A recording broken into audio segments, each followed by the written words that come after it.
presentaros el libro de mi buen amigo Arturo. El título, Curiosidades históricas y dichos populares, explica bien su contenido. Pero para ser más concretos, en las primeras líneas del prólogo, Arturo nos anuncia su propósito. Nos dice así: lo que encontrarás en este libro no es algo científico ni de un investigador profesional, sino un ensayo, para mí divertido, que como amante de estas cuestiones y como filólogo siempre me han interesado. Estas curiosidades que tiene el idioma y quienes lo van haciendo a través de la historia. Pues si para él fue un trabajo divertido, yo sí que me he divertido leyéndolo. Se me han abierto los ojos de sorpresa más de una ocasión, he sonreído muchas veces y hasta se me han escapado sonoras carcajadas al leer ciertas curiosidades y también al recordarlas una vez cerrado el libro. Y esto, el humor humano, histórico y filológico, sin miedo a ser irrespetuoso con los grupos sociales que no respetan la libertad individual, es quizá la mejor cualidad del libro. Y que por ende lo hace apetitoso al espíritu y al corazón, tan vapuleados hoy por el regreso de dictaduras bolcheviques y mencheviques en el sentido estricto de la palabra, mayorías y minorías ideológicas, que imponen su pensamiento dogmático vertical a banderazos, gritos y consignas cuando no vuelven a anunciarnos mazmorras por toda la eternidad. Y aparte del humor, entre tanto bla bla bla, encontraréis muchas curiosidades históricas, algunas sorprendentes e interesadamente guardadas, explicaciones filológicas de palabras, dichos, comparaciones de expresiones, algunas de origen bastante reciente y la mayoría de orígenes perdidos en la memoria de los tiempos. Y no faltan explicaciones científicas o pseudocientíficas, como aclaraciones sobre errores inducidos por intereses sociales, históricos, literarios y otras menudencias. Si no de todos, de muchos temas encontraréis en este libro curiosidades que estoy seguro os arrancarán más de una sonrisa. También alguna carcajada y sorpresas informativas que ampliarán vuestros saberes y ganas de sobrevivir. Yo he seleccionado algunas de las más de 500 curiosidades para que nos sirvan de ejemplo. Y a modo de examen, que entre profes anda la cosa, yo pregunto y él contesta. Y Arturo se admite el libro de consulta si lo deseas. Sí, no hay ningún problema. Pregúntame y yo responderé. Está bien. Yo comenzaría, tengo aquí la lista, voy a intentar seguir la lista, aunque algunas son de mi preferencia. En primer lugar, todos hemos utilizado la expresión irse por los cerros de Úbeda. Y todos nos hemos imaginado a la gente que se distrae y se va. Pero su origen es realmente curioso. Buenas tardes a todos. El origen de irse por los cerros de Úbeda nos tenemos que remontar a lejanos tiempos. Parece ser que un alcalde de un pueblo de la serranía de Úbeda estaba enamorado de una moza de un pueblo de aquella zona. Y una vez, en una sesión, perdió el oremus. Y uno de los municipios del consistorio le dijo: oiga, que se va por los cerros de Úbeda, que no atinaba. Y en otra ocasión, en un discurso que pronunciaba el alcalde, le ocurrió prácticamente lo mismo. Y una moza le dijo: oiga, Usía, que no se entiende nada, que se va usted por los cerros de Úbeda. Y es que, desde que estuve enamorada de esta moza de los cerros de Úbeda, el alcalde no daba pie con bola. Como veis, son curiosidades. Otra que yo sí que la conocía, pero todo el mundo sabe el origen, es esa que dices, hasta verte, Jesús mío.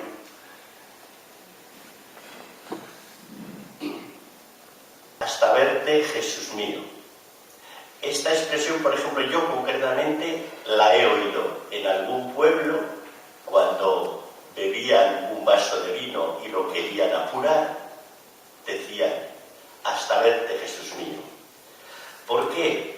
Porque ya antiguamente en los refectorios conventuales tenían todos los vasos, todos los tazones o los envases donde bebían vino, tenían una inscripción que era IHS, que quiere decir Jesús. Eran gente muy religiosa y siempre estaban pensando pues, en versión religiosa. Y normalmente, cuando iban a apurar el vaso de vino, decían, hasta verte, Jesús mío. Y a esto unos alfareros de Talavera le quisieron sacar su jugo. Hicieron unos tazones con el IHS en el fondo y al mismo tiempo, en el borde del vaso, pintaban el diablo. Y entonces, de esta forma, bebían más vino de las vides de Criptana. Y normalmente los monjes pues eran muy adictos a beber en estos vasos y compraban este tipo de vasos. Y cuando el lego repartía el vino a todos los padres o los monjes del monasterio, les ponía pues medio vaso y el prior decía, échelo lleno, ahogue al diablo que está en el borde, de tal forma que lo llenaba hasta arriba. Lo llenaba y los monjes, los padres, los hermanos, pues bebían hasta arriba. Y con eso consumían mucha cantidad de vino de los campos de Criptana. Y esto se sigue haciendo, como os he dicho al principio, se sigue haciendo. Y en los pueblos aún se dice cuando se apura el vaso, hasta verte, Jesús mío. Supongo que a muchos esto, a mí me sonaba mucho de la tierra de donde vengo. Otra expresión es lo mismo digo. La hemos usado todos, pero lo que es curioso es el origen que nos cuentan. Yo no sé si creérmelo, pero es muy divertido. De aquello de lo mismo digo. La verdad, yo no sé dónde se lo ha sacado, pero... Pues parece ser que esta expresión de lo mismo digo viene, dicen los autores que yo he estudiado, del siglo XVIII. Siglo XVIII, cuando había un funeral que normalmente en aquellos tiempos pues, se hacía en casa, iba la gente, la familia, los conocidos, y normalmente cuando ya llegaba el momento de despedir al cadáver, un clérigo normalmente se acercaba a los familiares más directos, les decía una fórmula que estaba adecuada para aquellos casos, y todos los demás familiares y amigos pasaban detrás diciendo lo mismo digo, como había dicho el clérigo, pues le había dicho la fórmula. Pero resulta que una vez, en vez de un clérigo, pasó una persona pues familiar íntima, pero no le dijo esa fórmula, le dijo, tienes la peluca torcida, se lo dijo bajito. Y entonces todos los demás en fila pues iban diciendo, lo mismo digo, hasta que el pobre hombre, cansado ya de oír lo mismo digo, se quitó la peluca. Esta es la historia que yo... Podéis reír, aunque eso de creerse es otra cuestión. En fin, hay otra que sí que es muy usada realmente, otra expresión, sobre todo hoy día, que vemos a tantos Barcenas pasar por el juzgado, y que siempre dicen que están dispuestos a tirar de la manta. Efectivamente, tirar de la manta. Ya Roldán en su momento, no sé si os acordáis, iba a tirar de la manta. Luis Bárcenas tira de la manta, todo el mundo tira de la manta, pero a la hora de la verdad, hoy se emplea esta frase, tirar de la manta, Pero el origen parece ser, según yo he estudiado, no es ese. El origen parece ser que en el siglo XV los judíos, que siempre ha sido un pueblo pues con problemas, ¿no? Con problemas de relación, los judíos estaban para expulsar, por ejemplo, de España. Y entonces les concedieron en un momento determinado, decir, bueno, o os vais o os convertís. Y había judíos que se convertían, pero no se amalgamaban demasiado con los cristianos viejos, no hacían migas demasiado. Y entonces, para no olvidar, la gente los escribía, todos los nombres de estos judíos los escribía en unos lienzos, y a esos lienzos les llamaban mantas, para recordar, ojo, que como os desviéis del camino que habéis dicho que vosotros os convertís, estáis aquí y en cualquier momento podemos ir por vosotros. Estas mantas, por ejemplo, pues en Tudela, en la catedral de Tudela, dice que había estas mantas. Y Rodríguez Marín, por ejemplo, que como en uno de los cantos populares que dice, tú me estás dando lugar a que eche la capa al toro y que tire de la manta y que se descubra todo. O sea que tirar de la manta era, en tiempos de los judíos, pues decir, ahí estáis escritos y cuidado, no os desviéis porque os podemos delatar. Bien, no dudo yo de la veracidad de las investigaciones de Arturo, pero lo de la manta de Tudela, yo soy de allí. Yo en la catedral he estado muchas veces y desde luego nunca me han enseñado tal manta, pero te juro que lo investigaré. En fin, el siguiente es echarle a un... hablando de la manta, ¿tú recuerdas una canción que dice tira de la manta, de la manta estoy tirando, al son de la mandolina? O sea, que está pasando ya la canción popular. La cantábamos cuando éramos críos.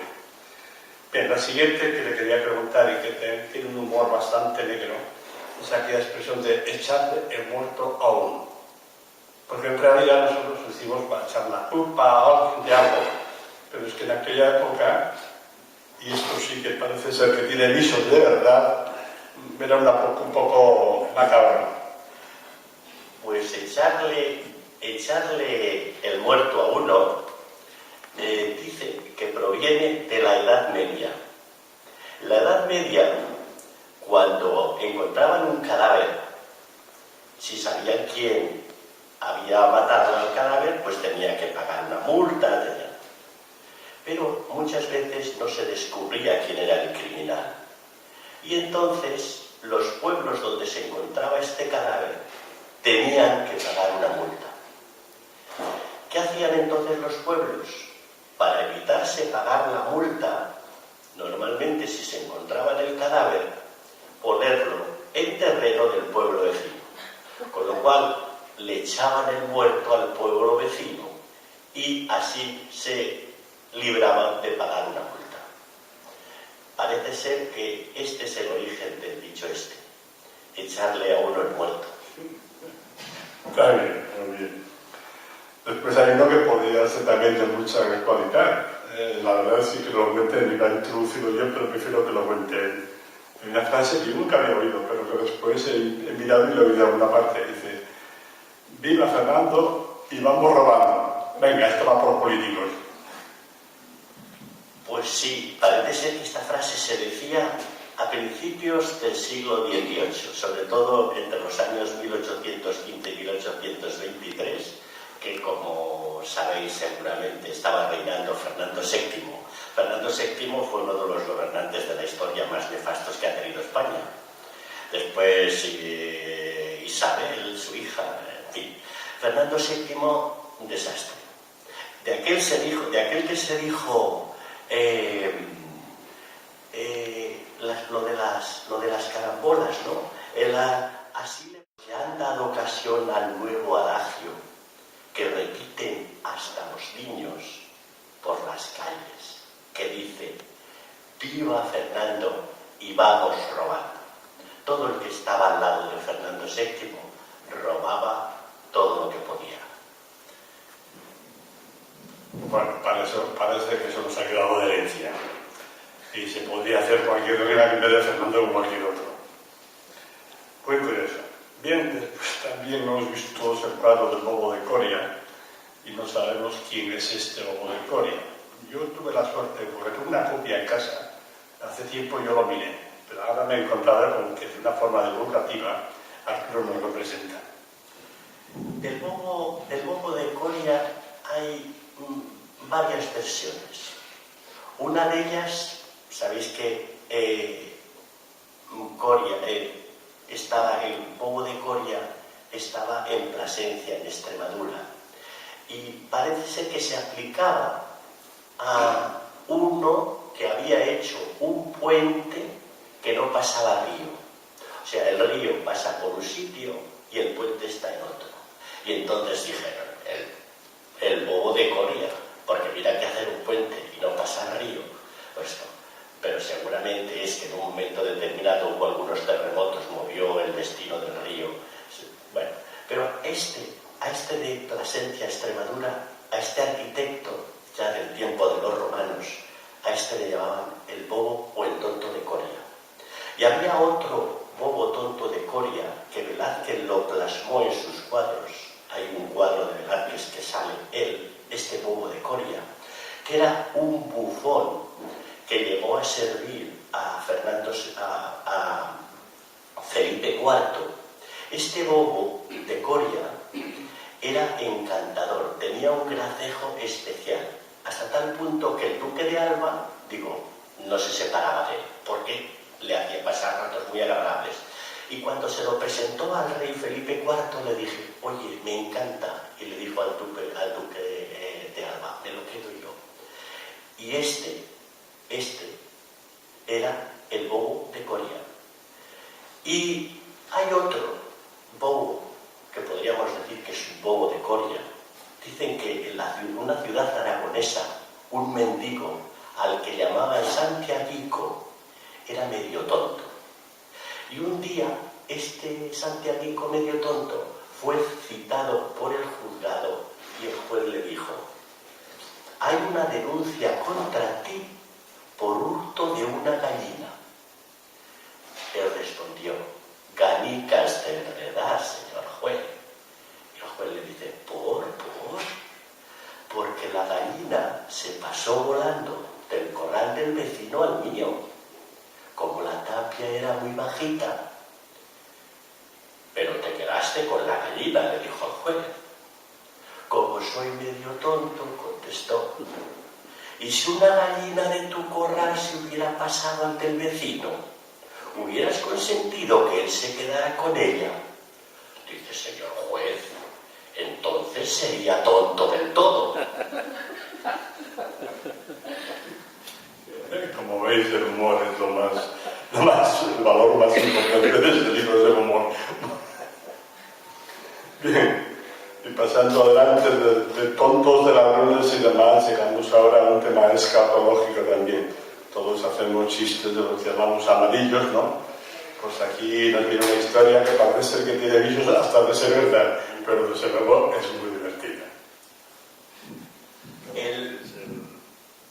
Es el disimulo de Antequera. Yo había oído la palabra, pero no sabía de dónde podía venir. Sí, el disimulo de Antequera, que acaba diciendo el disimulo de Antequera, la cara tapada y el culo fuera. Parece ser que en una feria de Antequera hubo uno que tuvo una emergencia de aguas mayores y estaba todo lleno de gente. Y no pudiendo aguantar más, se puso en un rincón, se bajó los pantalones, se tapó la cabeza con la capa y descargó. Y desde entonces a este le llamaban el disimulo de Antequera, la cara tapada y el culo fuera. Y es que esto ha pasado, parece ser, varias veces. O sea que el disimulo de Antequera llevaba la cara tapada y el culo fuera y nadie lo conocía. Cuando se alejaba un poquito, se sacaba la capa y nadie sabía quién había sido. Seguimos, ahora vamos con un tema de cual nos quedamos. La verdad es que aquí esto sí que me sorprendió. Porque además esto parece hasta verdad, puesto que es una cuestión filológica. La palabra anfitrión. Todos hemos sido anfitriones alguna vez, ¿verdad que sí? Pues pocas ganas os van a quedar después de escuchar el origen. En la mitología griega, Anfitrión, un hombre, era marido de Almena, madre de Hércules.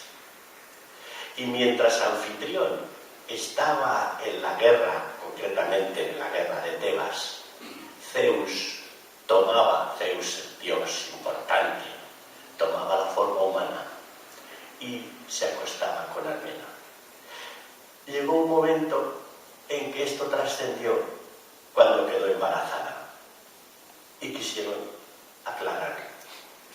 Al final todo fue aclarado por Zeus y Anfitrión se puso contento por ser el marido de una mujer elegida por el dios Zeus. Anfitrión se puso contento porque era el marido de una mujer elegida por Zeus. De aquella noche de amor nació Hércules, otro dios importante, ¿no? Y a partir de allí el término anfitrión pasó a tener el sentido de aquel que recibe en su casa. Por tanto, anfitrión es sinónimo de conjugo, tranquilo y feliz. Resumiendo, cuando alguien diga que usted es un buen anfitrión, esté atento y vigile a su mujer. No te fíes del cura y fíjate de Dios. Bien, la siguiente, también por proximidad a mi lugar de nacimiento, también habla de Tarazona. La relación entre los de Tudela y Tarazona siempre ha sido aquello de mirarse un poco de reojo. Unos somos a la capital del Ebro y nosotros a la capital del Queyes. Y en fin, siempre hemos dicho que ellos son más tozudos que nosotros, porque los de Tudela dicen que son, los de Navarra dicen que son brutos, más brutos, y de Tudela. Pero los de Tarazona son realmente curiosos. Y hay una frase que dice así: Tarazona no recula aunque lo mande la bula. Perdón, yo no lo sabía así. Yo decía aunque lo mande la mula, que también es bastante tozuda. Pero ahora me he enterado aquí, que gracias a Arturo me he enterado de dónde proviene y que además es bula. Pues, ¿quién no ha oído hablar del Papa Luna de Benedicto XIII, siglo XV, 1419, 1420, el Papa Luna? Si hemos ido alguna vez a Peñíscola, ahí está el castillo donde estuvo muchos años el Papa Luna, Benedicto XIII. Pues este Papa es el que generó el cisma de Occidente.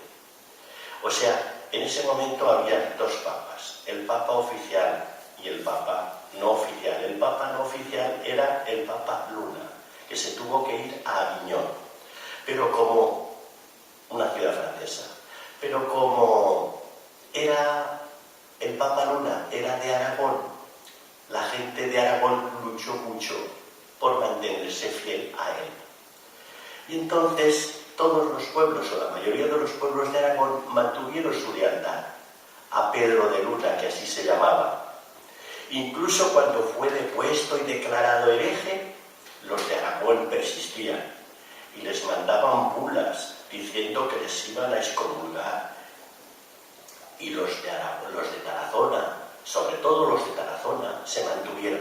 Porque parece ser que este papa nació en Tarazona, o fue obispo de Tarazona, o le eligieron en Tarazona. Alguna relación tuvo con la ciudad de Tarazona importante. Y entonces los más acérrimos adictos del Papa Luna fueron los de Tarazona. Y les impusieron severos castigos, severas penas. Pero Tarazona siempre se mantuvo fiel. Y de aquí viene la frase: Tarazona no recula aunque lo mande la bula de Roma. Les puedo asegurar que un poco entramos en algo que todos hemos oído alguna vez hablar, la copla de la Dolores. En fin, yo he tenido varias versiones, hay una ópera, es una cosa muy divertida. Y la realidad es que, tanto como lo cuenta Arturo y con toda con prolijidad, realmente es mucho más interesante de lo que yo sabía. Y también es para reírse, sobre todo al final. La copla de la Dolores, todo el mundo ha oído la copla de la Dolores de Calatayud. Pues el origen es simpático. Bueno, y al final, sobre todo para los de Calatayud, un poco desagradable. Bueno, en la segunda mitad del siglo XIX vivía en Tarazona, la provincia, una ciudad de Aragón, un ciego que se llamaba Pascualón, un hombre cultísimo. Citaba memorias de los clásicos, citaba trozos enteros del Nio Cid, de los infantes de Lara, de Roncesvalles. Era muy culto.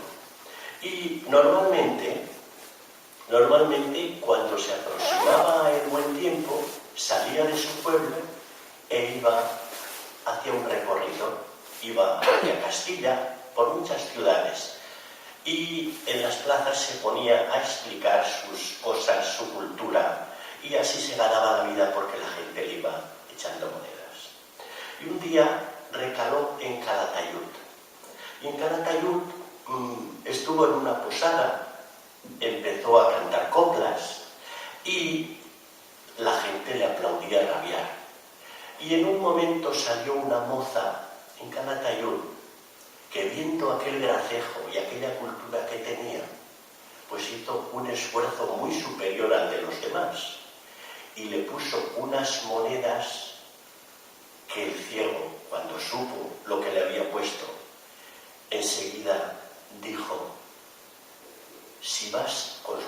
improvisó esta: si vas a Calatayud, pregunta por la Dolores, que es una chica muy guapa y amiga de hacer favores. Claro, a él le había echado unas monedas importantes que nadie le echaba. Esos eran los favores.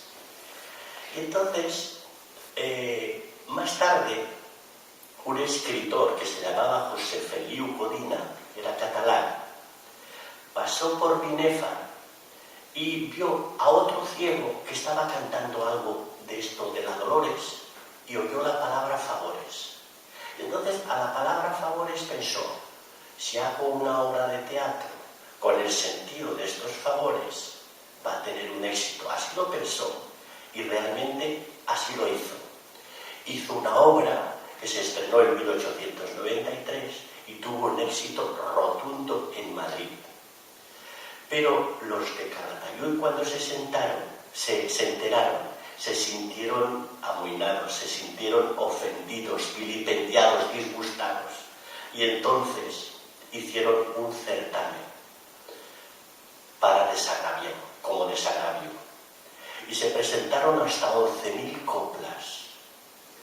Y de estas 11.000 coplas no hubo ninguna que satisficiera a los de Calatayud. Incluso algunas incidían más en el tema y en vez de sacar el clavo, lo remachaban más, ¿no? Si vas a Calatayud, decía una, no preguntes por Dolores, que las hembras son muy hembras y los hombres son muy hombres. O sea que estas coplas que hicieron en desagravio no fueron del agrado tampoco de Calatayud. Y una de las que tuvo mayor difusión fue: si vas a Calatayud, pregunta por la Manuela, que es nieta de la Dolores y más maja que su abuela. En fin, sobre esto podemos haber oído muchas, ¿no? Con esto acabo. Pero el origen fue en aquel ciego de Tarazona que cantaba, que le habían dado un óbolo importante y estaba muy agradecido, y a esa moza era de Tarazona. Bien, vamos a ver la siguiente. Últimamente vemos en los campos de fútbol, ¿no?, que ciertos jugadores de fútbol se echan las manos a cierto sitio para decir: yo tenía razón. Pues esto, por lo visto, ya tiene un origen ya desde los romanos. Explícaselo, Arturo, explícaselo. Bueno, hoy día, en un juicio, cuando alguien pues se compromete a decir la verdad, jura ante la Biblia. ¿Jura usted? Juro ante la Biblia. Pero en la antigüedad romana no se hacía así. El juramento se hacía de la siguiente forma. Se ponía el que juraba la mano derecha en las partes, en los testículos, y esta era la forma de jurar. Ahora, lo que hacía era testificar. El origen de la palabra testificar. Se ponía la mano derecha en los testículos. Testículos que la palabra testículos viene de testículos. Testículos son dos palabras, testis, testigo, culus es un diminutivo, por lo tanto serían los pequeños, podríamos traducirlo como los pequeños testigos, ¿no? Filólogo, los testículos son los pequeños testigos. Hay otra versión en este sentido que se utilizaba en los cónclaves cuando elegían papa para asegurarse, porque hubo una época en el siglo VIII-IX, creo recordar, que dicen que eligieron a no se ha demostrado científicamente, pero que dicen que llegó a ser papa una mujer. Y a partir de entonces, siempre cuando estaban en el cónclave y habían elegido ya al papa, tenían una silla horadada por abajo con un agujero y uno de los cardenales le hacía sentar en aquella silla, metía la mano por debajo, le tocaba a ver si realmente era un hombre.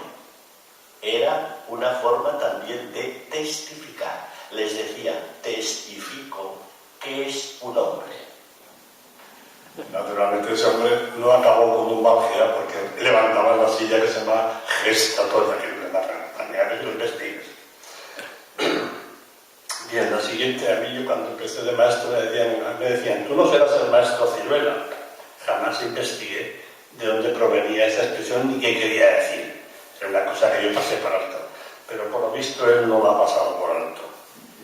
Bueno, el maestro Ciruela, yo lo que he investigado tiene una explicación muy sencilla. Hay personas que hablan mucho, que saben de todo, aparentemente, y es que dan lecciones de todo. Y yo lo oigo, yo lo he oído aquí en el pueblo de Castelldefels. Dice, mira, este parece el maestro Ciruela. El maestro Ciruela, ¿sabéis por qué le llamaban así? Porque no sabía leer y puso escuela. Y eso les pasa a algunos que se ponen a explicar, a hablar, a dar lecciones, y realmente de lo que están hablando, que hablan a veces de muchos temas, no saben nada. Pues estos serían los maestros Ciruelas, que no saben leer y ponen escuela. Imaginaos un maestro que no sabe leer y pone escuela. Pobres discípulos, ¿no? Bueno, alguno he conocido, no tanto, pero parecido. Bien, después hay yo hace unos años compré una ópera que se llama Janis Kiki, donde se cuenta una historia parecida aquí. Para que el amigo no la he cruzado, aquello, y cuenta una historia muy parecida. Por cierto, que dentro de unos días se representará aquí la ópera, se proyectará aquí.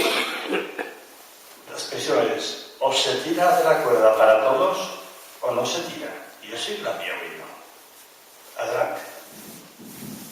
O se tira de la cuerda para todos, o no se tira para nadie. Parece ser que una vez un hombre rico murió sin testar, sin dejar testamento, y los familiares estaban preocupados. Y entonces dijeron, ¿cómo podríamos hacer para quedarnos cada uno con lo que nos corresponde, o entendían que nos correspondía? Y entonces pusieron en la barba del difunto, le pusieron una cuerdecita muy fina que no se veía, y uno se puso debajo de la cama. Y entonces llamaron a un notario para que el notario diera fe de aquello. Y entonces, cuando vino el notario, le preguntaban al difunto: ¿deja usted el huerto para su sobrina Julia? Y entonces el difunto abría la boca y asentía con la cabeza: sí. ¿Y deja usted la casa a su sobrino Miguel? Y entonces el que estaba debajo accionaba, movía la boca y asentía con la cabeza. Y la viña la deja a su prima Rosalía y hacía lo propio, hasta que el notario advirtió algo raro y preguntó: ¿y dejas al notario 1000 duros? Y entonces se quedó quieto. No había movimiento, la boca no se abría, no asentía con la cabeza. Y entonces el notario dijo: señores, esto no vale. O se tira de la cuerda para todos o no se tira para nadie. Si viste esa ópera que es de Puccini, que en Italia se cuenta exactamente lo mismo. Bien, y también otra frase que utilizamos todos los días, de, bueno, todo se andará, vas a usarlo todos, pero tampoco nos paramos a pensar de dónde proviene. Pero él sí que se ha parado a pensar y a buscar. Todo se andará, claro, mirando con la perspectiva de hoy, queda un poco brusco, un poco machista, un poco bruto. Pero yo he investigado lo siguiente. Parece ser que iban azotando a un ladrón y le rogaban al verdugo: por favor, no le des siempre en el mismo sitio, cambia de lugar. Le iban azotando. Y entonces decía: no te preocupes, le decía el verdugo, no te preocupes, que todo se andará, ya llegaremos. Entonces otro más bruto aún dice que había un marido que de vez en cuando apaleaba a su mujer, y un día cogió un palo y empezó a darle en la cabeza. Y la mujer decía: por favor, cambia. Dice: no te preocupes, que todo se andará si el palo no se quiebra. Qué bruto, qué bruto. Y hablando de palos y de crueldades, llegamos ahora también. Todos hemos dicho: este tío está dando palos de ciego, no sabe lo que hace. Pues en aquella época se divertía de una forma un poco bestia y sabía lo que hacía. De una forma bestia, pero nos tenemos que remontar al siglo XII, hace muchos años, ¿no? Entonces, la gente que tenía pocos elementos de distracción, parece ser que los días festivos, pues en la plaza pública, soltaban unos cuantos animales de cerda y ponían allí a todos los ciegos. No necesitaban ni tapar los ojos porque ya estaban ciegos. Y les daban un palo y les decían: el que mate, cada uno es suyo. Y allí estaban todos los ciegos y los animales de cerda. Pero a veces, ¿qué pasaba? Que en vez de dar el palo al cerdo, le daban el palo al otro ciego. Y la gente se destornillaba de risa. Y claro, y esto pasó después, pues, a lo que hemos visto, la piñata. La piñata procede de ahí. Lo de la olla, lo de romper la olla, procede de ahí. Y dicen que había un cierto pueblo de Navarra sale mucho, dice que se celebró una boda y a esa boda invitaron a todos los ciegos de la comarca. Parece ser que había 10 o 12 ciegos. Y el padrino de la boda, que era un hombre muy guasón, al final de la boda les puso en fila de 2 en 2 y les decía a uno de los dos, le decía: toma un duro para los dos, y se iban. Venía la otra pareja y le decía: toma un duro para los dos, y se iban. Y así acabó. Cuando estaban todos fuera, uno de los dos, uno le decía: dame la mitad, y el otro: que la tienes tú, que no sé. Y se bajaban a todos. Y de aquí, pues eso, la frase. Bien. Los que conocemos el tema y los que hayan leído El Buscón de Quevedo ya saben cuál es la hora del fraile. Los que no lo sepan, ahora no lo va a contar Arturo. La hora del fraile normalmente es la hora de comer y parece ser que era muy habitual, sobre todo entre los frailes, presentarse en una casa, en la casa del párroco, en la casa de alguno que conocían, a la hora de comer. ¿Para qué? Llegas a la hora de comer, pues se sienten obligados a invitarte a comer. Dicen de don Fernando de Amezqueta, que era un aldeano vasco muy punzón, y dice que un día dos frailes querían burlarse de él, y bueno, era él para que se burlaran. Y dice, le preguntaron, ¿sabía calcular la distancia que hay de la Tierra a la Luna? Le preguntaron los frailes a Fernando de Amezqueta. Dice, ¿cuánto camino hay? No sé. Pero el tiempo que tardaría un hombre en llegar de la Luna, sí. Y los frailes dijeron, vamos a ver. ¿Qué? Dice, mirad, les contesta, si tirasen un fraile de la Luna a las 12 menos cuarto, seguro que para las 12 ya estaba en la mesa del párroco para comer.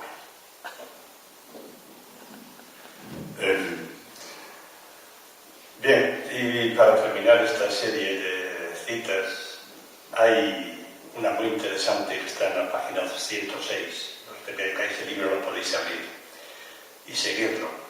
Es realmente no una anécdota, sino un dicho, una reflexión de Pío Baroja, que realmente leída despacio y pensándola, creo que nos describe quizá a todos los que estamos aquí y sobre todo a todos los habitantes de un país, de una población, y yo creo que del género humano. Pío Baroja, escritor importante de la generación del 98, era uno de los adictos a ir al Café Levante de Madrid a hacer tertulias. Esta concretamente la fundó Ramón María del Valle Inclán. Se juntaban allí muchos escritores y gente a hacer la tertulia. Y un día, Pío Baroja, en esta tertulia, fundada por Valle Inclán, dijo, no tiene desperdicio para mí, dijo, en España hay 7 clases de españoles, como los 7 pecados capitales. Dice, los que no saben, es el primero. Segundo, los que no quieren saber. Tercero, los que odian el saber. Cuarto, los que sufren por no saber. Esta es una excepción, los que sufren por no saber. Quinto, los que aparentan que saben. Sexto, los que triunfan sin saber. Y séptimo, los que viven gracias a los demás que no saben. Los últimos se llaman a sí mismos políticos y a veces hasta intelectuales. Buenísimo, Pío Baroja, buenísimo. En fin, no es Arturo que lo dice ni tampoco Ignacio, es Pío Baroja, así que tranquilos. Bien, después todos habéis oído hablar de Luis Companys. Fue uno de esos cuyo prestigio sobrevive gracias a que los demás no saben. Pero si queréis saber alguna cosa que se ha ocultado sobre él, en la página 156. Yo no lo sabía, pero ahora sí lo sé. Bueno, pues estas curiosidades y otras, para saber y también para reírse, encontraréis en este libro. Os lo recomiendo que lo leáis despacio, no de golpe, porque además es como los chistes y hay que de vez en cuando pararse, reírse la carcajada y después continuar. Enhorabuena, Arturo, y que siga tu afición a buscar estas explicaciones jocosas de la vida ordinaria de cada día. Muchas gracias, Ignacio, por esta presentación del libro. Muchas gracias a todo el público. Ahora nos tomaremos y en la próxima aquí